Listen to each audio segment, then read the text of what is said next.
Setelah Rizik pergi, ada Abdul Somad, disimbolisasi luar biasa juga.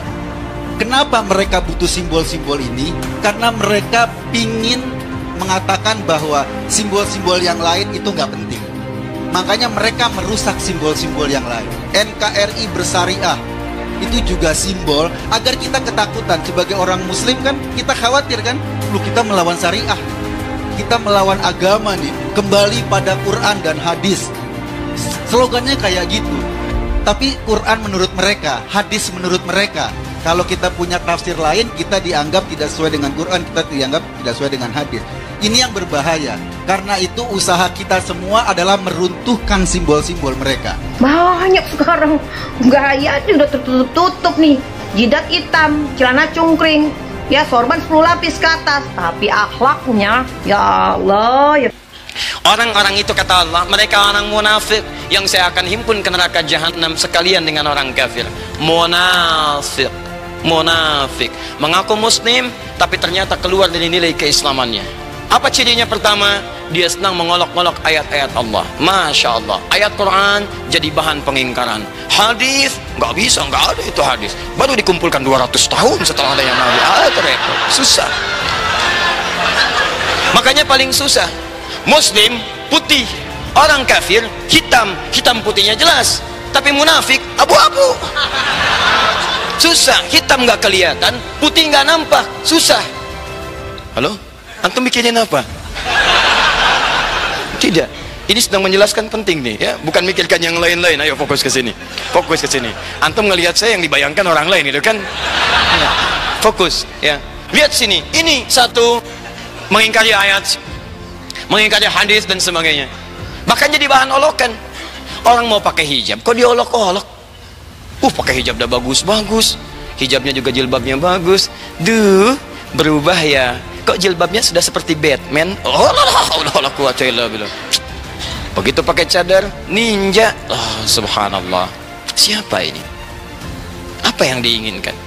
Tapi kalau bicara, kata-katanya manis, retorikanya begitu menarik, kalimat-kalimatnya cantik. Quran surah kedua ayat 204 sampai 207, paling kiri sebelah atas sampai ke tengah. Wa minan nasi may yu'jibuka qawluhu fil hayatid dunya wa yushhidullaha ala ma fi qalbihi wa huwa aladdul khisam. Di antara sementara manusia ada yang kalau bicara itu kata-katanya begitu menarik. Dia bicaranya sebetulnya ngincar dunia, cuman kadang-kadang bawa nama-nama Allah. Urusannya dunia, cuman ayat Quran dipermainkan, fatwa dipermainkan, ayat dibawa-bawa, kadang dipotong-potong, hadis dipotong, ayat dipotong. Yang dikejar sebetulnya bukan kepentingan agamanya, hanya sekedar melampiaskan syahwat dunianya. Dan hebatnya, maaf, wa idza qila lahu taqillaha akhadhathu al-izzah. Kalau diingatkan, izzah, sombongnya luar biasa. Kamu siapa? Saya ini sudah S3. Kamu S1 aja belum, ambil tuh S4 kerupuk 2, silahkan, gak ada masalah. Ayo S sampai dingin terserah, tapi Anda masuk dalam kategori yang ini. Begitu susah kalau diingatkan, ngakunya begini, ngakunya begitu. Dan biasanya pada aneh Pak, pada aneh. Orang belajar Islam ke negeri muslim, ini belajar Islam ke orang yang berislam pun tidak. Kan aneh, bagaimana Anda bisa belajar Islam ke tempat yang tidak pernah sholat, ngajarkan Islam ke tempat yang tidak pernah beriman, yang akan nyambung. Makanya pulang-pulang pada konslet. Semua agama sama, menuju pada Tuhan yang sama, cuman caranya beda-beda. Bingung kita memahaminya. Bingung betul, kata hadis, kalau orang jahiliyah pada hidup ikutan bingung. Ikutan bingung. Betul. Coba cek hadisnya itu. Sayati fi akhir zamani dajjaluna kadzabun, akan datang di akhir masa para pendusta. Pendusta disebut dengan sifat dajjal, dajjaluna kadzabun, pendusta. Dan dustanya bukan urusan-urusan niaga, bukan urusan dagang. Kalau urusan dagang orang jahiliyah lebih jagoan. Makanya ada ayat wailul lil mutaffifin, jangan curang. Itu dari dulu sudah turun. Jadi kalau ada pengusaha sekarang curang, terlambat antum, keduluan orang jahiliyah. Dan jangan berlomba, antum kalah. Kalau ada riba, sudah ada banyak yang riba dulu, ikutan riba, antum telat. Tapi ini, maaf, dustanya urusan agama. Yuhadditsunakum bima lam tasma'uhu wa la yasma'unahu aba'ukum. Dia akan bicara pada Anda urusan agama yang membuat Anda belum pernah dengar, kaget Anda. Bahkan orang dulu pun kalau dengar ikutan kaget. Tuh, dulu ada sekelompok utusan duta kepada Nabi SAW. Malam-malam datangnya, ya Muhammad SAW, Kita memang beda. Tapi jangan sampai perbedaan kita menjadikan kita berselisih dan berperang. Kita memang beda. Sebodoh-bodohnya orang jahiliyah mengatakan kita beda. Beda keyakinan, beda pemahaman. Tapi jangan sampai dengan perbedaan kita ribut. Udah gantian aja ibadahnya. Kami nyembah Tuhan kami malam ini, kami nyembah Tuhan kamu malam ini, kamu besok-besok nyembah Tuhan kami.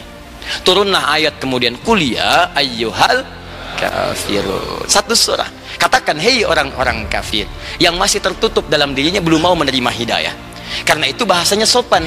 Kafir dari kata kafar, kafar tertutup. Buku punya kafar, menutup yang di dalamnya. Orangnya kafir yang tertutup. Anda bersembunyi di balik papan tulis, Anda kafir secara bahasa. Tertutup, jangan dipotong, awas. Awas. Dosa. Tertutup. Ya, jadi orang ini disebut kafir, jamaknya kafirun, karena menutup diri dari hidayah. Bahasanya sopan. Hei yang sedang menutup diri dari hidayah. Makanya semacam Abu Lahab, Abu Jahal, dan semacam Abu yang lain saat itu tidak marah. Gak marah. Gak marah.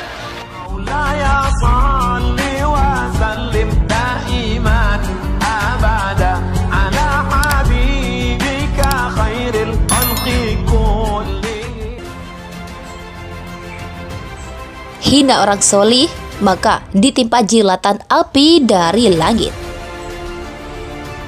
Kaum ini menghina Nabi dan orang solih. Mereka juga menentang agar Allah Ta'ala timpakan azab kepada mereka. Mereka berlaku sombong dan ingkar atas keponggahan dan penolakannya itu.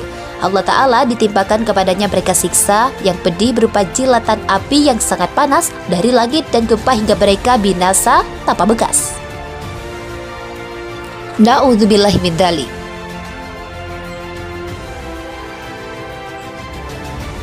Tak hanya siksa dari atas, Allah Ta'ala melengkapinya dengan siksaan yang berasal dari bawah. Kemudian datang suara dari langit dan gempa bumi yang sangat dahsyat dari bawah mereka. Nyawa mereka melayang, jasad-jasad mereka pun berserakan. Innalillahi wa inna ilaihi raji'un. Siksa itu nyata. Siksa ditimpakan kepada sebuah umat kaum, kelompok masyarakat atau komunitas, bahkan pribadi yang berlaku sombong dan menentang perintah Allah Subhanahu wa Ta'ala, Rasulullah Sallallahu Alaihi Wasallam, para nabi dan syariat Islam yang mulia. Siksa itu ditimpakan sesuai dengan kadar pengingkaran, sesuai dengan kehendak Allah Ta'ala. Jika Allah Ta'ala sudah berkehendak, tiada satupun makhluk yang mampu menghalangi hendaknya. Pun jika seluruh makhluk bersatu untuk menjegal kekuasaannya, Dialah yang maha kuasa, Dialah yang maha berkehendak, Dialah yang sangat keras dan pedih siksa.